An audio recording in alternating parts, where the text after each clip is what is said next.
ಮಂಗಳೂರಿನ ಸುಹಾಸ್ ಶೆಟ್ಟಿ ಭೀಕರ ಕೊಲೆ ಕೇಸ್ ಹತ್ಯಾ ಕೇಸ್ನಲ್ಲಿ ಚಿಕ್ಕಮಗಳೂರಿನ ಇಬ್ಬರ ಬಂಧನ ಆಗಿದೆ. ಚಿಕ್ಕಮಗಳೂರು ಜಿಲ್ಲೆ ಕಳಸ ಮೂಲದ ಇಬ್ಬರನ್ನ ಅರೆಸ್ಟ್ ಮಾಡಲಾಗಿದೆ. ಮಂಗಳೂರಿನ ನಟೋರಿಯಸ್ ಸಫಾನ್ ಗ್ಯಾಂಗ್ ಜೊತೆ ಸಂಪರ್ಕವನ್ನ ಹೊಂದಿದ್ದಾರೆ ಅನ್ನೋದ್ರ ಬಗ್ಗೆ ಮಾಹಿತಿ ಸಿಗ್ತಾ ಇದೆ. ಸಫಾನ್ ಗ್ಯಾಂಗ್ ಜೊತೆಗಿದ್ದ ಇಬ್ಬರು ಹಿಂದೂ ಯುವಕರನ್ನ ಇದೀಗ ಅರೆಸ್ಟ್ ಮಾಡಲಾಗಿದೆ. ಸುಹಾಸ್ ಶೆಟ್ಟಿ ಕೊಲೆ ಕೇಸ್ಗೆ ಸಂಬಂಧಪಟ್ಟಂತೆಯೇ ಸುಹಾಸ್ ಹತ್ಯೆಯಲ್ಲಿ ಕಳಸಾದ ಇಬ್ಬರು ಯುವಕರು ಭಾಗಿಯಾಗಿರುವಂತ ಶಂಕೆ, 5 ಶಂಕಿತರ ಜೊತೆಗೆ ಹಿಂದೂ ಯುವಕರನ್ನ ವಶಕ್ಕೆ ಪಡೆದು ಮಾಹಿತಿಯನ್ನ ಕಲೆ ಹಾಕಲಾಗ್ತಾ ಇದೆ. ಹಿಂದೂ ಯುವಕರು ಸೇರಿ 8 ಜನರನ್ನ ವಶಕ್ಕೆ ಪಡೆದು ವಿಚಾರಣೆಯನ್ನ ಮಾಡಲಾಗ್ತಾ ಇದೆ. ವಿಡಿಯೋ ಸಾಕ್ಷ್ಯದ ಆಧಾರದಲ್ಲಿ ಪೊಲೀಸರು ಕಾರ್ಯಾಚರಣೆ ನಡೆಸಿದ್ದು, ದಕ್ಷಿಣ ಕನ್ನಡ ಜಿಲ್ಲೆಯಲ್ಲೇ ಅವಿತು ಕೂತಿದ್ದು ಕೆಲವರು ಇದ್ರಲ್ಲ, ಆ ಕೆಲವರನ್ನ ಪೊಲೀಸರು ವಶಕ್ಕೆ ಪಡೆದಿದ್ದಾರೆ. ನೋಡಿ, ಇಡೀ ಪ್ರಕರಣದ ತನಿಖೆಯ ದಿಕ್ಕು, ಈ ಇಡೀ ಪ್ರಕರಣದ ಆಯಾಮ ಈಗ ಬದಲಾಗ್ತಾ ಇದೆ. ಇದೇ ಕಾರಣಕ್ಕೆ ಯಾವುದಾದ್ರೂ ಒಂದು ಕೊಲೆ ಆಯಿತು ಅಂತ ಅಂದರೆ ಪೊಲೀಸರು ಇಮ್ಮಿಡಿಯೇಟ್ ಆಗಿ ರಿಯಾಕ್ಷನ್ಸ್ ಕೊಡೋದಿಲ್ಲ ಅಥವಾ ಪ್ರೆಸ್ ಮೀಟ್ ಮಾಡೋದಿಲ್ಲ. ಯಾಕೆ ಅಂತಂದರೆ ಸಂಪೂರ್ಣವಾದಂಥ ಒಂದು ತನಿಖೆ ಆಗಬೇಕು ಅಂತ. ನೋಡಿ, ಇಡೀ ಪ್ರಕರಣ ನಿನ್ನೆ ರಾತ್ರಿವರೆಗೂ ಹಿಂದೂ ಯುವಕನನ್ನ ಅನ್ಯ ಕೋಮಿನವರು ಕೊಲೆ ಮಾಡಿದ್ದಾರೆ. ಕಾರಣ ಅದು ಫಯಾಜ್ ಕೊಲೆಯ ಪ್ರತೀಕಾರ ಅನ್ನೋದನ್ನು ಹೇಳಲಾಗ್ತಾ ಇತ್ತು. ಕರಾವಳಿ ಭಾಗದಲ್ಲಿ ಆಗಿರುವಂಥ ಈ ಅಟ್ಯಾಕ್ ಇದು 2 ಧರ್ಮ ಅಥವಾ 2 ಕೋಮಿನ ನಡುವೆ ವೈಷಮ್ಯ ನಡ್ಕೊಂಡು ಬಂದಿದೆಯಲ್ಲ, ಅದರ ಪ್ರತೀಕಾರ. ಫಯಾಜ್ ಕೊಲೆಯ ಕಾರಣಕ್ಕಾಗಿ ಸುಹಾಸ್ ಶೆಟ್ಟಿಯನ್ನ ಕೊಲೆ ಮಾಡಲಾಗಿದೆ ಅನ್ನೋದನ್ನು ಹೇಳಲಾಗ್ತಾ ಇತ್ತು. ಆದರೆ ಈಗ ಚಿತ್ರಣ ಬದಲಾಗ್ತಾ ಇದೆ. ಇದೇ ಕೊಲೆ ಕೇಸ್ನಲ್ಲಿ ಇಬ್ಬರು ಹಿಂದೂ ಯುವಕರನ್ನ ಅರೆಸ್ಟ್ ಮಾಡಲಾಗಿದೆ. ಈ ವಿಚಾರದಲ್ಲಿ ಕೆಲವರು ರಾಜಕೀಯ ಮಾಡಿದೆ. ಈ ಕೊಲೆಯ ವಿಚಾರದಲ್ಲೂ ಕೂಡ ಕೆಲವರು ರಾಜಕೀಯ ಲಾಭ ಪಡ್ಕೊಂಡಿದೆ. ಈಗ ಪ್ರಕರಣದ ದಿಕ್ಕೇ ಬದಲಾಗ್ತಾ ಇರುವಂಥ ಹಿನ್ನೆಲೆಯಲ್ಲಿ ಸಂಪೂರ್ಣವಾದಂಥ ಚಿತ್ರಣ ಬೇರೆ ರೀತಿಯಾಗಿ ಈಗ ತಿರುವು ಪಡ್ಕೊಳ್ತಾ ಇದೆ. ಸುಹಾಸ್ ಶೆಟ್ಟಿ ಇತ್ತೀಚೆಗೆ ಕೆಲವು ಗ್ಯಾಂಗ್ಗಳ ಜೊತೆಗೆ ಕಿರಿಕನ್ನು ಮಾಡಿಕೊಂಡಿದ್ರು ಅನ್ನೋದನ್ನು ಹೇಳಲಾಗ್ತಾ ಇದೆ. ಕೆಲವು ನಟೋರಿಯಸ್ ಗ್ಯಾಂಗ್ ಜೊತೆಗೆ ಸುಹಾಸ್ ಶೆಟ್ಟಿ ಕಿರಿಕ್ ಮಾಡಿಕೊಂಡಿದ್ರು. ಒಂದೇ ಸಂಘಟನೆಯಲ್ಲಿ ಸುಹಾಸ್ ಶೆಟ್ಟಿ ಇರಲಿಲ್ಲ, ಬೇರೆ ಬೇರೆ ಸಂಘಟನೆಗಳಲ್ಲಿ ಗುರುತಿಸ್ಕೊಳ್ತಾ ಇದ್ರು ಅನ್ನೋದನ್ನು ಹೇಳಲಾಗ್ತಾ ಇತ್ತು. ಇದೊಂದು ರೌಡಿಗಳ ಗ್ಯಾಂಗ್ ವಾರ್ ಅನ್ನೋದ್ರ ಬಗ್ಗೆ ಕೂಡ ಅನುಮಾನವನ್ನು ವ್ಯಕ್ತಪಡಿಸಲಾಗ್ತಾ ಇದೆ. ಈ ಗ್ಯಾಂಗ್ ವಾರ್ ಈ ಮರ್ಡರ್ವರೆಗೂ ಹೋಗಿದೆ ಅನ್ನೋದನ್ನು ಹೇಳಲಾಗ್ತಾ ಇದೆ. ನಿಖರವಾದಂಥ ಮಾಹಿತಿ ಸಿಗಬೇಕು ಅಂತಂದರೆ ಪೊಲೀಸರ ತನಿಖೆ ಕಂಪ್ಲೀಟ್ ಆಗಬೇಕಾಗತ್ತೆ. ಜೊತೆಗೆ ಪೊಲೀಸರು ಏನು ಹೇಳ್ತಾರೆ ಅನ್ನೋದು ಕೂಡ ಇಂಪಾರ್ಟೆಂಟ್ ಆಗುತ್ತೆ. ಮೊದಲಿಗೆ ಸುಹಾಸ್ ಶೆಟ್ಟಿಯನ್ನ ಹಿಂದೂ ಕಾರ್ಯಕರ್ತ, ಬಜರಂಗ ದಳದ ಸಕ್ರಿಯ ಕಾರ್ಯಕರ್ತ, ಬಿಜೆಪಿಯ ಕಾರ್ಯಕರ್ತ ಅನ್ನೋದನ್ನ ಹೇಳ್ತಾ ಆ ನಂತರ ಬೆಳಕಿಗೆ ಬಂದಿದ್ದು ಸುಹಾಸ್ ಶೆಟ್ಟಿ ರೌಡಿ ಶೀಟರ್. ಈತನ ಮೇಲೆ 5ಕ್ಕೂ ಹೆಚ್ಚು ಪ್ರಕರಣಗಳು ಇದೆ. ಕೀರ್ತಿ ಅನ್ನುವಂಥ ಹುಡುಗನ ಕೊಲೆ ಪ್ರಕರಣ, ಅದರ ಜೊತೆಗೆ ಫಾಜಿಲ್ ಕೊಲೆಯ ಪ್ರಕರಣ, ಆಫ್ ಮರ್ಡರ್ ಕೇಸ್, ಹೀಗೇನೆ 5ಕ್ಕೂ ಹೆಚ್ಚು ಪ್ರಕರಣಗಳು ಈತನ ಮೇಲಿದೆ ಅನ್ನೋದು ಬೆಳಕಿಗೆ ಬರುತ್ತೆ. ಪೊಲೀಸರು ಎಲ್ಲ ಆ್ಯಂಗಲ್ನಲ್ಲೂ ತನಿಖೆ ನಡೆಸ್ತಾರೆ.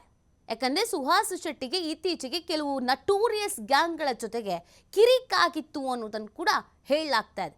ಹಾಗಾಗಿ ಇದು ಗ್ಯಾಂಗ್ ವಾರ್ ಇರಬಹುದಾ ಅನ್ನೋ ಅನುಮಾನದಲ್ಲೂ ಕೂಡ ಪೊಲೀಸರು ತನಿಖೆ ನಡೆಸ್ತಾರೆ.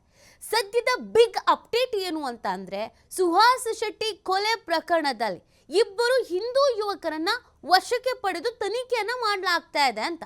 ಚಿಕ್ಕಮಗಳೂರು ಕಳಸ ಮೂಲದ ಇಬ್ಬರು ಹಿಂದೂ ಯುವಕರು ಕೂಡ ಸುಹಾಸ್ ಶೆಟ್ಟಿ ಮರ್ಡರ್ ಕೇಸ್ನಲ್ಲಿ ಭಾಗಿಯಾಗಿದ್ದಾರೆ ಅನ್ನುವಂಥ ಅನುಮಾನದಲ್ಲಿ ಈಗ ಪ್ರಕರಣವನ್ನು ತನಿಖೆ ಮಾಡಲಾಗ್ತಾ ಇದೆ. ಈ ಬಗ್ಗೆ ಮತ್ತಷ್ಟು ಮಾಹಿತಿಯನ್ನು ನೀಡ್ತಾರೆ ನಮ್ಮ ಪ್ರತಿನಿಧಿ ಆದಿತ್ಯ. ಮಂಗಳೂರಿನಿಂದ ಲೈವ್ನಲ್ಲಿ ಜಾಯ್ನ್ ಆಗ್ತಾ ಇದ್ದಾರೆ. ಆದಿತ್ಯ, ಕೆಲವು ಪ್ರಕರಣಗಳು ಊಹಾಪೋಹ ಅಂತೆಕಂತೆಯೇ ಹೆಚ್ಚು ಸದ್ದಾಗತ್ತೆ, ಸುದ್ದಿ ಮಾಡಿಬಿಡತ್ತೆ. ಆದರೆ ಪೊಲೀಸರು ಬಹಳ ಎಚ್ಚರಿಕೆಯಿಂದ ತನಿಖೆಯನ್ನು ನಡೆಸಿದಾಗ ಮಾತ್ರ ಈ ಪ್ರಕರಣದ ಸತ್ಯಾನುಸತ್ಯತೆ ಏನಿದೆ ಅನ್ನೋದು ಗೊತ್ತಾಗತ್ತೆ. ಸುಹಾಸ್ ಶೆಟ್ಟಿ ಪ್ರಕರಣದಲ್ಲೂ ಕೂಡ ಅದೇ ಆದಂಗೆ ಕಾಣಿಸ್ತಾ ಇದೆ. ಮೊದಲಿಗೆ ಇದು ಒಂದು ಆ್ಯಂಗಲನ್ನು ಪಡ್ಕೊಂಡ್ರು ತನಿಖೆ ಆಗ್ತಾ ಬೇರೆ ಆ್ಯಂಗಲ್ಸ್ಗಳನ್ನು ಪಡ್ಕೊಳ್ತಾ ಇದೆ. ಸುಹಾಸ್ ಶೆಟ್ಟಿಗೂ ಈ ಗ್ಯಾಂಗಿಗೂ ಏನು ಕಿರಿಕಾಗಿತ್ತು? ಕೇವಲ ಇಲ್ಲಿ ಧರ್ಮದ ಪ್ರತೀಕಾರ ಮಾತ್ರ ಅಲ್ಲದೆ ಇನ್ನೂ ಯಾವೆಲ್ಲ ಪ್ರಕರಣಗಳಲ್ಲಿ ಸಿಲುಕಿಕೊಳ್ತಾ ಇದೆ? ಪೊಲೀಸರು ಎಷ್ಟು ಎಚ್ಚರಿಕೆಯಲ್ಲಿ ತನಿಖೆಯನ್ನು ನಡೆಸ್ತಾ ಇದ್ದಾರೆ ಆದಿತ್ಯ? ನೀತಿ ಸುಹಾಸ್ ಶೆಟ್ಟಿಯ ಒಂದು ಮರ್ಡರ್ ಪ್ರಕರಣ ಸದ್ಯ ಇದು ಒಂದು ದೊಡ್ಡ ತೀರುವನ್ನು ಪಡೆದುಕೊಳ್ಳುವಂಥ ಎಲ್ಲ ಲಕ್ಷಣಗಳು ಕಾಣಿಸ್ತಾ ಇದೆ. ಯಾಕಂದರೆ ಈಗ ಬಂಧಿತರಾಗಿರುವಂತಹ 8 ಮಂದಿಯ ಪೈಕಿ ಇಬ್ಬರು ಹಿಂದೂ ಯುವಕರು ಕೂಡ ಈ ಒಂದು ಕೊಲೆಯಲ್ಲಿ ಭಾಗಿಯಾಗಿದ್ದಾರೆ ಅನ್ನುವಂಥ ಒಂದು ಅನುಮಾನ ಕೂಡ ಮೂಡ್ತಾ ಇರುವಂಥದ್ದು. ಯಾಕಂದರೆ ಸುಹಾಸ್ ಶೆಟ್ಟಿ ಒಂದು ಹಿಂದೂ ಕಾರ್ಯಕರ್ತರು ಕೂಡ ಆಗಿದ್ದರು, ಇದರೊಂದಿಗೆ ರೌಡಿ ಶೀಟರು ಕೂಡ ಹೌದು. 2022ರ ಫಾಜಿಲ್ ಮರ್ಡರನ್ನು ಹೊರತುಪಡಿಸಿ ಬೇರೆ ಬೇರೆ ಪ್ರಕರಣ ಕೂಡ ಸುಹಾಸ್ ಶೆಟ್ಟಿಯ ಮೇಲಿತ್ತು ಮತ್ತು ಬೇರೆ ಬೇರೆ ಗ್ಯಾಂಗ್ಗಳ ಜೊತೆಗೂ ಕೂಡ ಸುಹಾಸ್ ಶೆಟ್ಟಿ ಗುರುತಿಸಿಕೊಂಡಿದ್ರು. ಸೊ ನಿನ್ನೆ ಈ ಒಂದು ಹತ್ಯೆ ನಡೆದಂಥ ಸಂದರ್ಭ ಇದು ಫಾಜಿಲ್ ಮರ್ಡರ್ನ ಒಂದು ಪ್ರತಿಕಾರ ಅನ್ನುವುದರ ಜೊತೆಗೆ ಈ ಹಿಂದಿನ ಪ್ರಕರಣಗಳು ಕೂಡ ಮತ್ತೆ ಸದ್ದು ಮಾಡೋದಕ್ಕೆ ಶುರುವಾಗಿತ್ತು.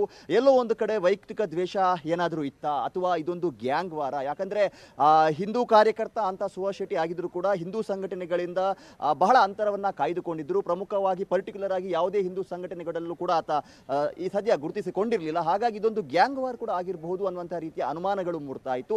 ಹಾಗಾಗಿ ಪೊಲೀಸ್ ಇಲಾಖೆ ಇದನ್ನ ಬಹಳ ಗಂಭೀರವಾಗಿ ಪರಿಗಣಿಸಿತು. ಯಾಕಂದ್ರೆ ಪ್ರಮುಖವಾಗಿ ಇದಕ್ಕೊಂದು ವಿಡಿಯೋ ಸಾಕ್ಷ್ಯ ಇದೆ. ಆ ಒಂದು ವೈರಲ್ ವಿಡಿಯೋದ ಆಧಾರದಲ್ಲಿ ಪೊಲೀಸರು ಹಂತಕರಿಗಾಗಿ ಬಲೆ ಬೀಸಿದ್ರು, 2 ವಾಹನವನ್ನ ವಶಕ್ಕೆ ಪಡೆದುಕೊಂಡಿದ್ರು. ನಿನ್ನೆ ಮಧ್ಯಾಹ್ನದವರೆಗೇನೆ ಪೊಲೀಸ್ ಇಲಾಖೆಗೆ ಒಂದು ರೀತಿಯ ಕ್ಲಾರಿಟಿ ಸಿಕ್ಕಿತ್ತು. ಆದ್ರೆ ಇದೀಗ ಒಂದು ಮಾಹಿತಿ ಬರ್ತಾ ಇದೆ, ಇಬ್ಬರು ಹಿಂದೂ ಯುವಕರು ಇದರಲ್ಲಿ ಭಾಗಿಯಾಗಿದ್ದಾರೆ, 8 ಜನ ಈ ಒಂದು ಪ್ರಕರಣದಲ್ಲಿದ್ದಾರೆ ಮತ್ತು ಸಫ್ವಾನ್ ಗ್ಯಾಂಗ್ ಅನ್ನುವಂಥ ಒಂದು ನಟೋರಿಯಸ್ ಗ್ಯಾಂಗ್ ಈ ಒಂದು ಕೊಲೆ ಪ್ರಕರಣದಲ್ಲಿ ಭಾಗಿಯಾಗಿದೆ. ಹಳೆ ವೈಷಮ್ಯದಿಂದ ಈ ಒಂದು ಕೊಲೆ ಆಗಿರಬಹುದು ಅನ್ನುವಂಥ ವಿಚಾರಗಳು ಕೂಡ ಮುನ್ನೆಲೆಗೆ ಬರ್ತಾ ಇದೆ. ಗೃಹ ಸಚಿವ ಡಾಕ್ಟರ್ ಜಿ ಪರಮೇಶ್ವರ್ ಇವತ್ತು ಮಂಗಳೂರಿಗೆ ಬಂದಿದ್ದಾರೆ. ಪೊಲೀಸ್ ಇಲಾಖೆಯ ಅಧಿಕಾರಿಗಳೊಂದಿಗೆ ಇನ್ನೇನು ಒಂದು ಉನ್ನತ ಸಭೆ ಆರಂಭವಾಗಲಿಕ್ಕಿದೆ. ಇದಾದ ಕೂಡಲೇ ಪರಮೇಶ್ವರ್ ಅವರೇ ಈ ಒಂದು ಪ್ರಕರಣಕ್ಕೆ ಸಂಪೂರ್ಣ ಕ್ಲಾರಿಟಿಯನ್ನ ಕೊಡ್ಲಿಕ್ಕಿದ್ದಾರೆ. ಇವತ್ತು ಮಧ್ಯಾಹ್ನದ ಒಳಗೆ ಸುಹಾಸ್ ಶೆಟ್ಟಿಯ ಮರ್ಡರ್ ಯಾಕಾಯಿತು, ಈ ಹಿಂದೆ ಇರುವಂತವರು ಯಾರು, ಇದು ಕೋಮು ದ್ವೇಷದ ಕಾರಣಕ್ಕಾಗಿ ನಡೆದಂತಹ ಮರ್ಡರ್ ಅಥವಾ ವೈಯಕ್ತಿಕ ದ್ವೇಷನ, ಗ್ಯಾಂಗ್ ವಾರ, ಆ ಇಬ್ಬರು ಹಿಂದೂ ಯುವಕರಿಗೂ ಸುಹಾಸ್ ಶೆಟ್ಟಿಗೂ ಇದ್ದಂತಹ ದ್ವೇಷ ಏನು, ಎಲ್ಲದರ ಬಗ್ಗೆ ಒಂದು ಕಂಪ್ಲೀಟ್ ಚಿತ್ರಣ ಅನ್ನುವಂಥದ್ದು ಸಿಗ್ತಾ ಹೋಗುತ್ತೆ. ನೀತಿ ಆದಿತ್ಯ, ಈಗ ಈ ಪ್ರಕರಣದ ಸಂದರ್ಭದಲ್ಲಿ ನಾವು ಈ ಕರಾವಳಿ ಭಾಗದಲ್ಲಿ ಈ ಥರದ ಅಟ್ಯಾಕ್ಗಳಾದಂಥ ಸಂದರ್ಭದಲ್ಲಿ ಬಹುತೇಕ ಬಾರಿ ನಾವು ನೋಡುವಂಥದ್ದು ರಾಜಕೀಯ ಲಾಭಕ್ಕಾಗಿ ಕೆಲವರು ಇಲ್ಲಿ ಬರುವಂಥದ್ದು, ಸ್ಟೇಟ್ಮೆಂಟ್ಗಳನ್ನು ಕೊಡುವಂಥದ್ದು, ಇದನ್ನು ಬೇರೆ ಹಂತಕ್ಕೆ ತೆಗೆದುಕೊಂಡು ಹೋಗುವಂಥದ್ದನ್ನು ನಾವು ನೋಡಿದ್ದೇವೆ. ಇಡೀ ಪ್ರಕರಣದ ದಿಕ್ಕು ಬದಲಾಗುವುದು ಅಥವಾ ಬೆಂಕಿ ಹಚ್ಚುವಂಥ ಕೆಲಸ ಆಗುವುದು ಅಥವಾ ಅಲ್ಲಿನ ಶಾಂತಿಯನ್ನು ಹದಗೆಡಿಸುವಂಥ ಕೆಲಸವನ್ನು ಮಾಡೋದು ಕೆಲವು ರಾಜಕೀಯ ಲಾಭಕ್ಕಾಗಿ ಅಂತ. ಅಕಸ್ಮಾತ್ ಈ ಪ್ರಕರಣದಲ್ಲಿ ಏನಾದರೂ 2 ಗ್ಯಾಂಗ್ಗಳ ವಾರ್ ಇದು ಅಥವಾ ಗ್ಯಾಂಗ್ ವಾರ್ ಇಂದ ಈ ಮರ್ಡರ್ ಆಗಿದೆ ಅನ್ನೋದು ಏನಾದರೂ ತನಿಖೆಯ ವೇಳೆಯಲ್ಲಿ ಸಾಬೀತಾದ್ರೆ, ಹಿಂದೂ ಯುವಕರ ಕೈವಾಡವೂ ಇದೆ ಅನ್ನುವಂಥದ್ದು ಏನಾದರೂ ಸಾಬೀತು ಆದ್ರೆ ಯಾವ ರೀತಿಯಾಗಿ ಮುಜುಗರಕ್ಕೆ ಒಳಗಾಗಬೇಕಾಗತ್ತೆ? ಕೆಲವು ಸಂದರ್ಭದಲ್ಲಿ ಸಾವಿನ ಮನೆಯಲ್ಲೂ ರಾಜಕೀಯ ಮಾಡುವಂಥ ನಾಯಕರುಗಳಿಗೆ ಎಷ್ಟು ಮಟ್ಟಿಗೆ ಇದು ಸಮಸ್ಯೆ ಆಗ್ಬೋದು ಅಂತ.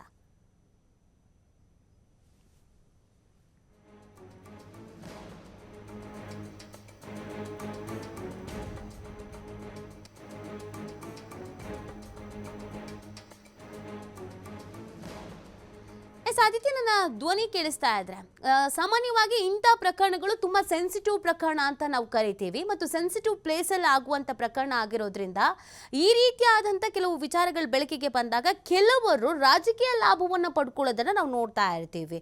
ಸೊ ಅಂದರೆ ಇದನ್ನು ಯಾವುದೋ ಹಂತಕ್ಕೆ ತೆಗೆದುಕೊಂಡು ಹೋಗೋದು, ಇನ್ನೇನೋ ತಿರುವು ಪಡ್ಕೊಳ್ಳುವಂಥದ್ದು, ಸಾವಿನ ಮನೆಯಲ್ಲೂ ಕೂಡ ರಾಜಕೀಯ ಆಗೋದು. ಈ ತನಿಖೆ ಈಗೇನು ನಡೀತಿದೆ ಇದರಲ್ಲಿ ಇದು 2 ಗ್ಯಾಂಗ್ಗಳ ನಡುವೆ ನಡೆದಂಥ ಮರ್ಡರ್ ಆಗಿರ್ಬೋದು ಅಥವಾ ವೈಷಮ್ಯ ಆಗಿರಬಹುದು ಅಥವಾ ಈ ವಿಚಾರಕ್ಕೆ ಸಂಬಂಧಪಟ್ಟಂತೆ ಹಿಂದೂ ಯುವಕರು ಇದರಲ್ಲಿ ಭಾಗಿಯಾಗಿದ್ದಾರೆ ಅನ್ನೋದು ಒಂದು ವೇಳೆ ಸಾಬೀತಾಗಿದ್ದೇ ಆದಲ್ಲಿ ಕೆಲವರಿಗೆ ಎಷ್ಟರ ಮಟ್ಟಿಗೆ ಮುಜುಗರ ಅಥವಾ ಮುಖಭಂಗ ಆಗುವಂತ ಸಾಧ್ಯತೆ ಇದೆ ಈ ಪ್ರಕರಣದಲ್ಲಿ ಅಂತ? ನಿಜಕ್ಕೂ ಕೂಡ ನೀತಿ. ಯಾಕಂದರೆ ಸುಹಾಸ್ ಶೆಟ್ಟಿಯ ಒಂದು ಮರ್ಡರ್ ಆದಂಥ ಸಂದರ್ಭದಲ್ಲಿ ಆತ ಏನು ಹಿಂದೂ ಕಾರ್ಯಕರ್ತನಾಗಿದ್ದ ಮತ್ತು ಫಾಜಿಲ್ ಕೊಲೆ ಪ್ರಕರಣದ ಒಬ್ಬ ಪ್ರಮುಖ ಆರೋಪಿ. ಹಾಗಾಗಿ ಮತ್ತು ಒಂದು ಕೊಲೆ ನಡೆದಂಥ ಜಾಗ ಕೂಡ ಒಂಚೂರು ಸೆನ್ಸಿಟಿವ್ ಏರಿಯಾ ಆಗಿತ್ತು ಮತ್ತು ಅಲ್ಲಿ ಸಿಕ್ಕಂಥ ವಾಹನಗಳು ಅನ್ಯಮತೀಯರದ್ದೇ ಆಗಿತ್ತು. ಹಾಗಾಗಿ ಆ ಒಂದು ಅನುಮಾನ ಮೂಡಿತು ಮತ್ತು ರಾಜಕೀಯ ನಾಯಕರು, ಪ್ರಮುಖವಾಗಿ BJP ನಾಯಕರು, ಇದು ಫಾಜಿಲ್ ಹತ್ಯೆ ಒಂದು ಪ್ರತಿಕಾರದ ಹತ್ಯೆನೇ ಹೌದು, ಇದಕ್ಕೆ ನಾವು ಉತ್ತರವನ್ನು ಕೊಟ್ಟೇ ಕೊಡ್ತೀವಿ ಮತ್ತು BJP ಇದಕ್ಕೆ 25 ಲಕ್ಷ ಪರಿಹಾರವನ್ನು ಘೋಷಣೆ ಮಾಡಿತ್ತು. BJPಯ ಉಚ್ಚಾಟಿತ ಶಾಸಕ ಯತ್ನಾಳ್ ಅವರು ಕೂಡ 5 ಲಕ್ಷ ರೂಪಾಯಿ ಪರಿಹಾರವನ್ನು ಘೋಷಣೆ ಮಾಡಿದರು. ಈಗೆಲ್ಲೋ ಒಂದು ಕಡೆ ಇಬ್ಬರು ಹಿಂದೂ ಯುವಕರು ಇದರಲ್ಲಿ ಭಾಗಿಯಾಗಿದ್ದಾರೆ ಅನ್ನುವಂಥದ್ದು ಒಂದು ಮುಜುಗರವೂ ಆಗಬಹುದು ಅವರಿಗೆ. ಹಾಗಾಗಿ ಈಗ ಇಬ್ಬರು ಹಿಂದೂ ಯುವಕರು ಇದರಲ್ಲಿ ಭಾಗಿಯಾಗಿದ್ದಾರೆ ಮತ್ತು ಇದರ ಒಳಗಡೆ ಏನಿದೆ ಇನ್ನು ಅನ್ನುವಂಥದ್ದು ಕೂಡ ಬಹಳ ಅನುಮಾನಾಸ್ಪದವಾಗಿದೆ, ಕುತೂಹಲಗಳು ಕೂಡ ಇದರಲ್ಲಿ ಅಡಗಿದೆ. ಆದರೆ ಸದ್ಯ ಬಂದಿರುವಂಥ ಒಂದು ಮಾಹಿತಿ ಅದೊಂದು ಗ್ಯಾಂಗ್ ವಾರ್ಗೆ ಸಂಬಂಧಪಟ್ಟ ಹಾಗೆ ನಡೆದಂತಹ ಮರ್ಡರ್, ಇದರೊಂದಿಗೆ ಸಫ್ವಾನ್ ಗ್ಯಾಂಗ್ ಮತ್ತು ಸುಹಾಸ್ ಶೆಟ್ಟಿ ಇದ್ದಂತಹ ಒಂದು ಗ್ಯಾಂಗ್ ಕೂಡ ಒಂದು ರೀತಿಯ ವೈಷಮ್ಯ ಆಯಿತು. ಬಹಳ ಬೇರೆ ಬೇರೆ ಆಯಾಮಗಳು ಈ ಕೊಲೆಯಲ್ಲಿದೆ ಅನ್ನುವಂಥ ಮಾಹಿತಿ ಬರ್ತಾ ಇದೆ. ಇದರ ಸ್ಪಷ್ಟತೆಯನ್ನ ಇನ್ನೇನು ಕೆಲವೇ ಕ್ಷಣಗಳಲ್ಲಿ ಗೃಹ ಸಚಿವ ಡಾಕ್ಟರ್ ಜಿ ಪರಮೇಶ್ವರ್ ಕೂಡ ನೀಡಿದ್ದಾರೆ. ನೀತಿ. ಓಕೆ, ಥ್ಯಾಂಕ್ ಯು ಆದಿತ್ಯ ತಮ್ಮೆಲ್ಲ ಡೀಟೇಲ್ಸ್ಗಾಗಿ.